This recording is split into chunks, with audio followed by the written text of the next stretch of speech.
Mangibingelela abathandekayo nasenkonzweni yomkhuleko egameni lika Jesu. Ngiyacela ukuba senza lo mkhuleko sithandaza endaweni ezahlukene emakhaya ahlukene sithandazele phezu kwale ncwadi. Ncwadi kaJob chapter 1 verse start reading from verse number 6 to 10. La ifundeka khona kanje. One day the members of the heavenly court came to present themselves before the Lord, and the evil one came with them.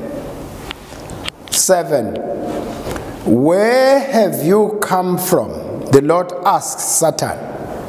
Satan answered the Lord, I have been patrolling the earth, watching everything that is going on. Then the Lord asked Satan, have you noticed my servant Job? He is the finest man in all the earth. He is blameless, a man of complete integrity. He fears God and stays away from evil. 9. Satan replied to the Lord, yes, but Job has good reason to fear God. 10. You have always put a wall of protection around him and his home and his property. You have made him prosper in everything he does. Look how rich he is. Amen. Masibonga izwi lenkosi. Siyabonga Baba, sibusise ngezwi lakho elisiphilisayo nelihlambulukisa umoya wethu. Siyalibonga Nkosi, siyalethemba namazulu athemba lona. Nathi sithemba lona. Sibusise Nkosi ngoJesu umsindisi wethu. Amen.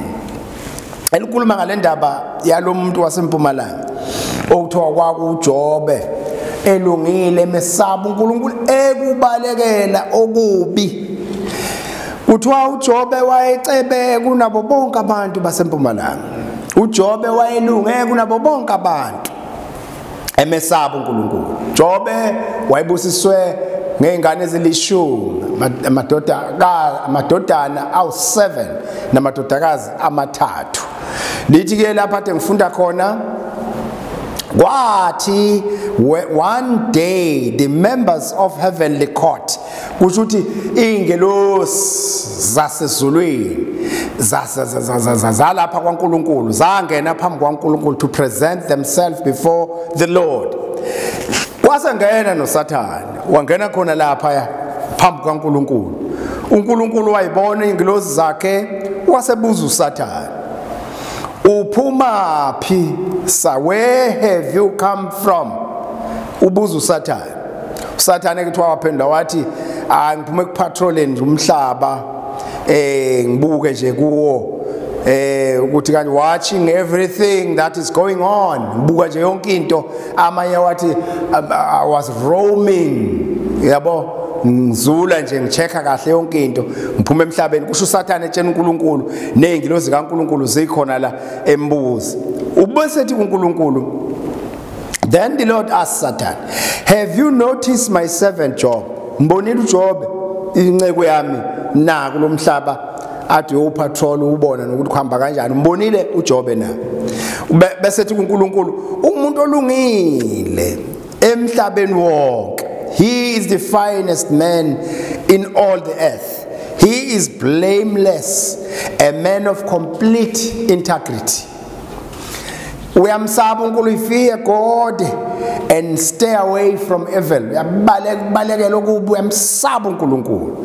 uSathane wabe sephendula uNkulunkulu lithi lapha, Satan replied to the Lord, yes, kunjalo uyamsaba uNkulunkulu, uyabalekela okubi, ulungile emhlabeni wonke, is a man of complete integrity. Ngiyavuma konke lokho kusho uSathane. But Job has good reason to fear God.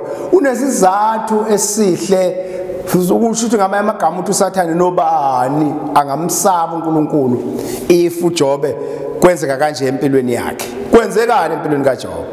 Uthi ke, you have always put a wall of protection around him ngaso sonke isikhathi lolu donga hlala lukhona olumvikelayo, protection, wall of protection around him, and his home, nekhaya nomzi wakhe nempahla yakhe, his property. You have made him prosper, menze waphumelela in everything he does. Mbuke nje ukuthi ucebe kanjani. Yisiphi isizathu ke esingamenza angamesabi uNkulunkulu, umuntu ofakwe ogangeni lokuphepha, wafakwa phakathi insuku zonke imihla yonke, kwabuye kwafikela umzi wakhe, kwabuye kwafikela impahla yakhe, wenziwa wabane wacela. uJobe ngendlela elunge ngayo bazalwane, kuthiwa amadodana akhe ngendlela ayicebe ngayo ayesebenza nje ukuthi usuku nosuku enza amadili njengoba bewu7 nje beshintshana kwiparty kalo kubizwa odadewabo, kuhlangelwe nabo ukudliwe kahle, amaye okuphuzwa yonke into engaphuzwa yangaleso sikhathi. Baba beqeda lapho ngakusasa uJobe abenzele umnikelo wenhlambuluko, abenzele abangenele altar, ababize ngamagama mhlambe bathe bejabula bamthuka uNkulunkulu, mhlambe bathe bejabula enze yonke into, abashisele yonke into, ngoba kulesi sikhathi bazalwane kufuneka abazalwane omnyame ngakomunye, omnyame ngakomunye, kufuneka sibambane, kufuneka silwelane njengamasotsha empini. Kuthiwa maye mebhekelelo khona elimi ngapha elibhekele, khona elimi ngapha elibhekele, khona elimi ngapha elibhekele, ukuba yonke into eqhamuka la ukade isithi esiqhamuka ngapha bavikelana ngoba kungenzeka noma yini ngoba kusempini. Kufanele abazalwane benze njalo, bangenelane e-altar, bakhulekelane. Kodwa ke umthandazo lo sikhuluma ngawo namhlanje, it's a wall of protection. Waphuma nje kule wall of protection, we are exposed, usu vulnerable, ungena lapha ngaphakathi ku wall of protection, uvikeleke wena nomndeni wakho, umvikele nempahla yakhe kule wall of protection. Umkhuleko lo bazalwane bami, noma ngami ukukhonza noma kume in kodwa idolo linikela ukudla kwalo. Umkhuleko mawuqhubeke, whether kumnandi whether kakumnandi, basincoma ngabasincoma, but umkhuleko ngoba uyi wall of our protection, usivikela thina nempahla yethu namakhaya ethu nakho konke.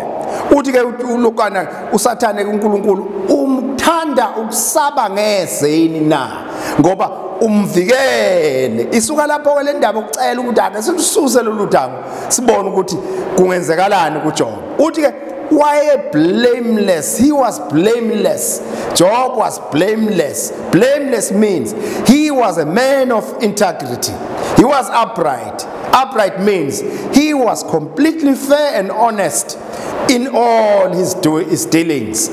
That he feared God means that he was committed to obeying the Lord, the will of God, above everything else. Mayibongwe inkosi bathandekayo, makanibusise uNkulunkulu nakulomthandazo omfishane abe nani egameni lika Jesu. Masithandaze. Baba ongcwele, uNkulunkulu nguwe, usimakade nguwe, usomandla nguwe, malibongwe lidunyiswe lona lodwa lakhe igama. Sincede Nkosi yami nakulesi sikhathi esinje, ithemba lethu lisegameni lika Jesu. Sibongile kakhulu Nkosi, mana njalo udumiseka, mana njalo babazeka egameni lika Jesu umsindisi wethu. Amen.